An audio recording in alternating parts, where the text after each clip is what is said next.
আল্লাহ নবী বলেন তাআহাদুল কোরআন, তোমরা কোরআনকে ভালোভাবে ধারণ করো, চর্চা করো, নিয়মিত কোরআন পড়বা। কেন? ফাল্লাযী নাফসি বিয়াদিহি লাহু আশাদ্দু তাফাসসিয়াম মিনাল ইবলি ফি উকলিহা। উটকে বেঁধে রাখার পর উটের বাঁধন যদি খুলে দেওয়া হয়, এই দ্রুতগামী উট যেমন পালায়, কোরআন যার কাছে আছে চর্চার অভাবে ওই দ্রুতগামী উটের চাইতেও আরো দ্রুত কোরআন পালিয়ে যায়। বলেন নাউজুবিল্লাহ। তাহলে কোরআন যারা হাফেজে কোরআন হয়ে আমরা চর্চা কখনো ছেড়ে দিব না, প্রতিনিয়ত চর্চা করা। এখন দেখেন, একটা ছেলে যদি মাদ্রাসায় না থাইকা, আমি বলছি না যে অন্যভাবে পড়ায়েন না, আপনারা যারা অনাবাসিক আপনাদের ছেলেগুলারে মাদ্রাসায় পড়ান, সমস্যা নাই, পড়ান। কিন্তু আপনি দেখবেন একটা ছেলে মাদ্রাসায় থাকলে অন্য 30টা ছেলের পড়া দেখে সেও পড়বে।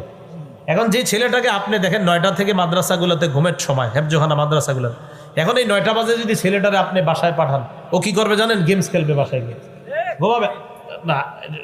সত্যিকার অর্থে দেখবেন হয়তো